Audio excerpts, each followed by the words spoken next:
وسهلا بكم محبي ومتابعي ومشاهدي قناة أبسط فكرة.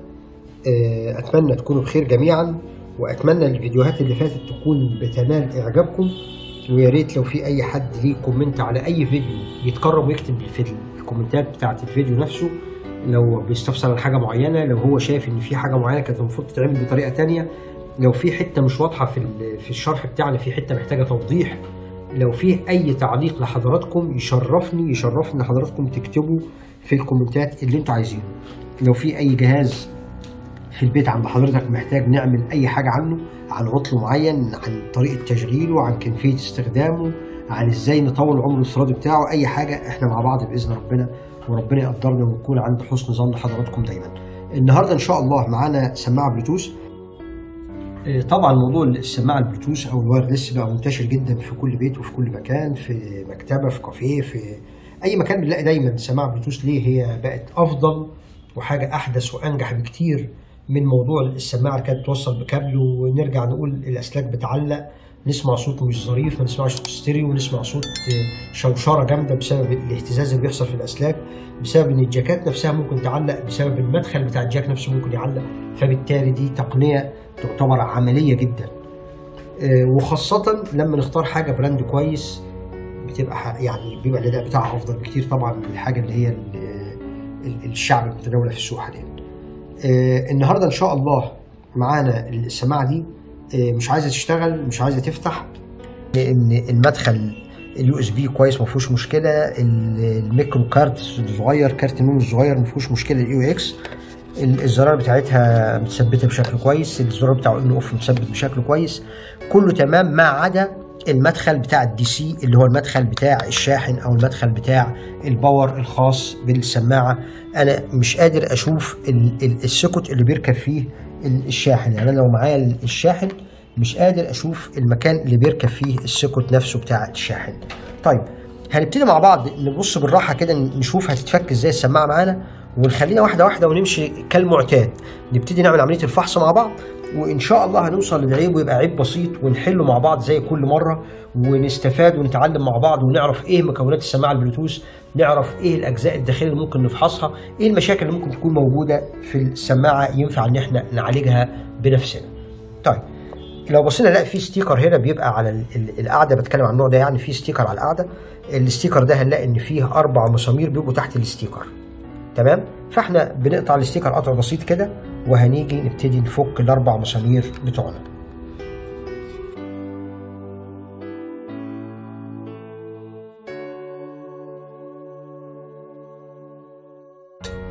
بتطلع معانا بالمنظر دوت، دي اللي هي الستاند بتاعها او الحلقه اللي بتتمسك منها، وبيطلع معانا الجزء اللي فيه ال4 مسامير بتوعنا دول. نكون حريصين طبعا واحنا بنفتح اي جهاز زي كده، عشان بيبقى الاسلاك بتاعته ضعيفه جدا، فلو اتشدد سلك مننا واحنا مش عارفين مكانه ممكن يبقى صعب. في حاجه وقعت منها، تمام، انا في ايدي اهي، لو بصينا مع بعض ده السكوت الخاص بالشحن. لحظه عشان تبقوا شايفينه كويس، وجاي ضايع المنظر من ايدي انا. ادي السكوت الخاص بالشحن مكسور من المكان اللي بيركب فيه وصلة الشاحن. طب احنا نبص كده مع بعض هنا، ادي المكان ده المفروض اللي بيبقى راكب من جوه كده، تمام، عشان ينفع نركب فيه الشاحن بتاعنا. طيب هنفكر مع بعض دلوقتي، هنفك البوردة بتاعتنا ونبص بصة مع بعض، ونشوف هل ينفع نعمل بديل، ولو هنعمل بديل هنعمله ازاي، وطريقة التركيب وطريقة التوصيل بتاعتنا بتكون ازاي. خلينا مع بعض كده، نفتكر دايما نحاول ما نشدش الاسلاك شده جامده علشان ما يحصلش اي قطع فيهم. البورده نفسها متثبته ب4 مسامير،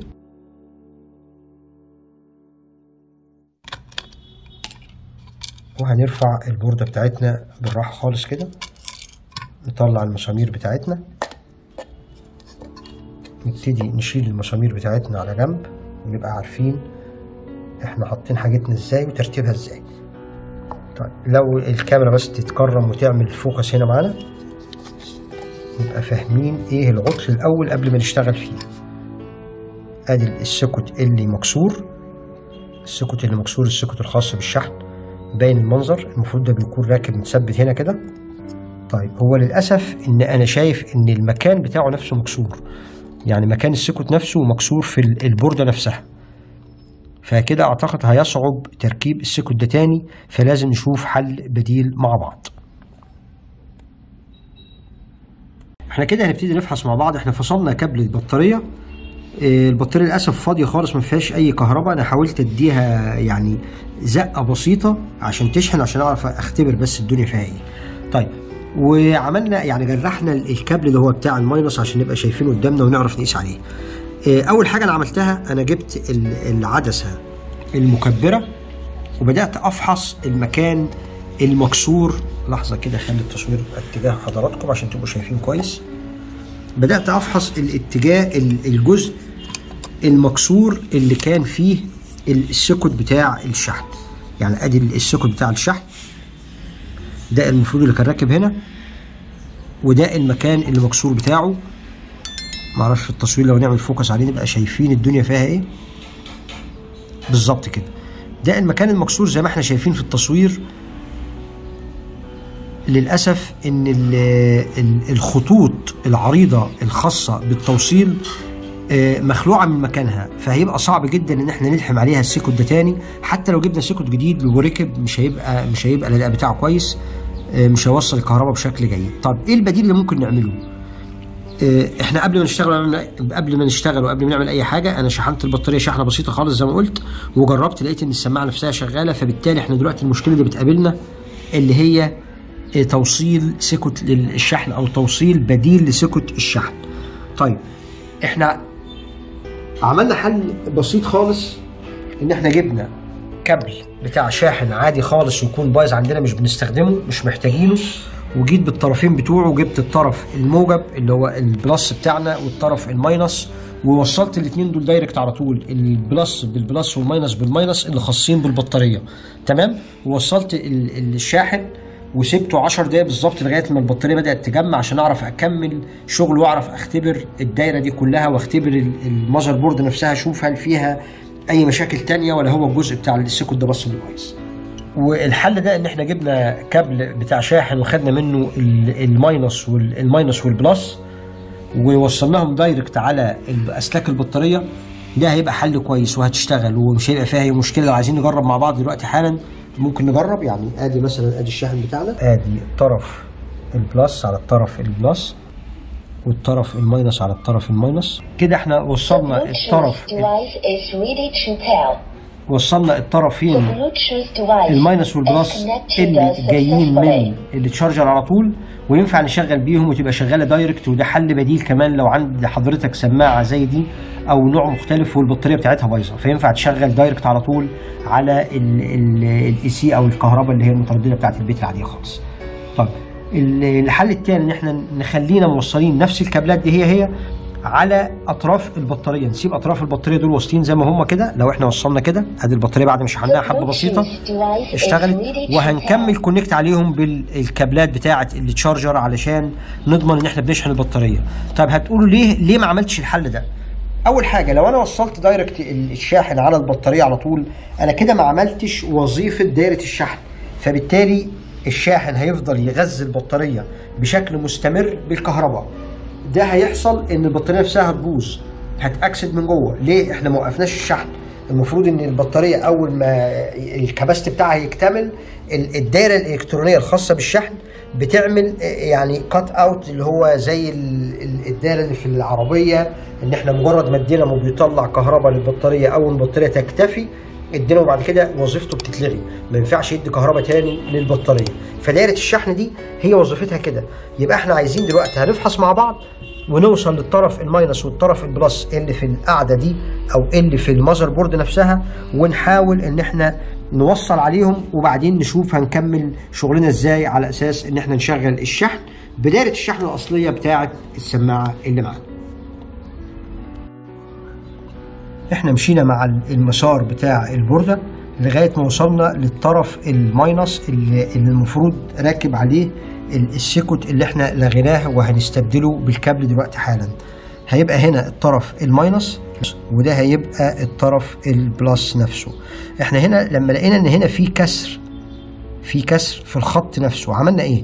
قشرنا ده حاجه بسيطه باي آلة حاده مفك يكون حد جامد نقشر بيه بحيث ان احنا ما نقطعش الخط، يعني ان احنا نقشر العزل اللي عليه فقط لا غير، بس نكون حريصين ان هو ما يتقطعش مننا. تمام؟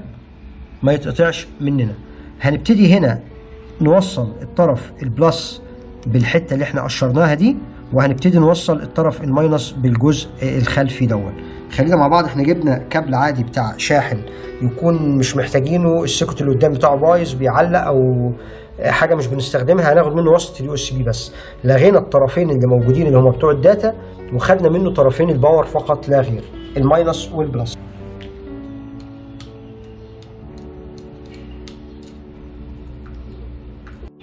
بعد ما لحمنا الطرفين بتوعنا وتأكدنا ان احنا لاحمينهم في المكان الصحيح، هنقول يا بسم الله وهنجرب. خلينا مركزين ان حضرتك احنا فاصلين كابل الباور بتاع البطارية. كابل الباور بتاع البطارية ادي الجزء بتاعه هنا، والجزء التاني موجود في البوردة نفسها. هنوصل كده ونقول يا بسم الله.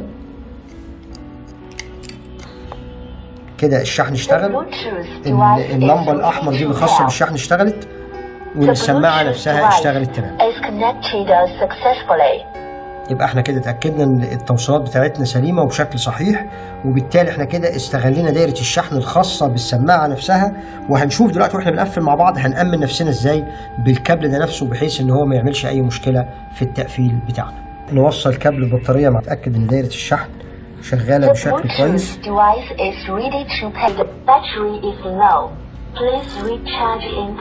هي دلوقتي بتقول احنا وصلنا الكابل وبتقول ان البطاريه الفاضيه المفروض انها تتشحن. احنا زي ما قلنا في اول الفيديو خالص ان احنا ادينا زقه بسيطه بس عشان نشغل بيها، نعرف نختبر المذر بورد نشوفها شغاله كويس ولا في اي مشاكل تاني بتقابلنا. نبتدي نوصل الشاحن بتاعنا ونشوف الدنيا بتاعتنا وصلت فين. المفروض لما نوصل ده هتنور اللمبه اللي لونها احمر اللي خاصه بالشحن. نورت بالفعل. تمام كده بتشحن بشكل كويس جدا جدا جدا.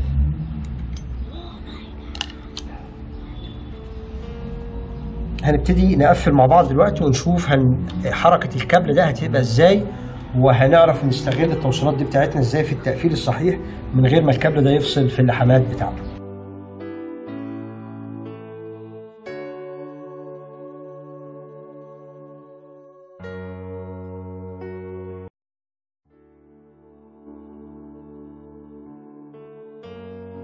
كده الشحن شغال تمام. هنبتدي بقى نعمل حاجة تاني نأمن بيها الكابل ده عشان ما يتشدش من بره. هنجيب كليبس صغير عادي، الكليبس العادي، وهنيجي في الكابل نفسه كده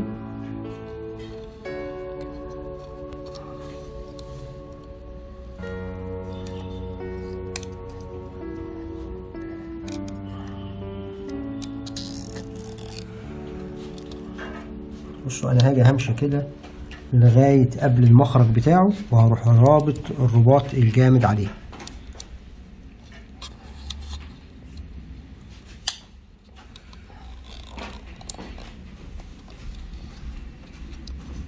بحيث ان ده لما يتشد لو انتوا شايفين معايا كده خلاص هو وصل لغاية هنا وهيقف، مش هينفع يطلع بره تاني. تمام. نتأكد بس ان مفيش حاجة فصلت في اللحامات. بسم الله كده تمام.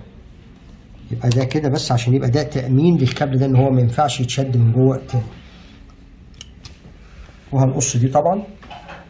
تمام. قصينا الجزء ده. احنا كده المفروض تكون شحنت ولو حاجة بسيطة خالص. نبتدي نجرب مع بعض. نفتح الزرار بتاع الأون.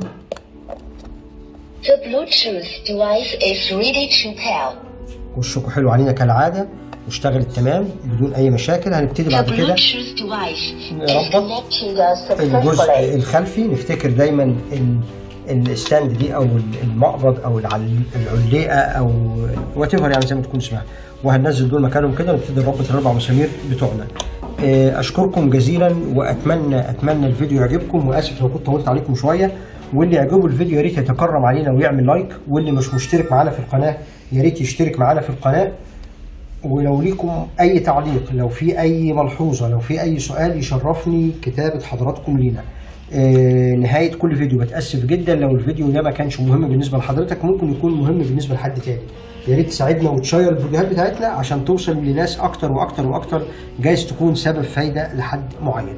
شكرا جزيلا ونشوفكم الفيديو الجاي.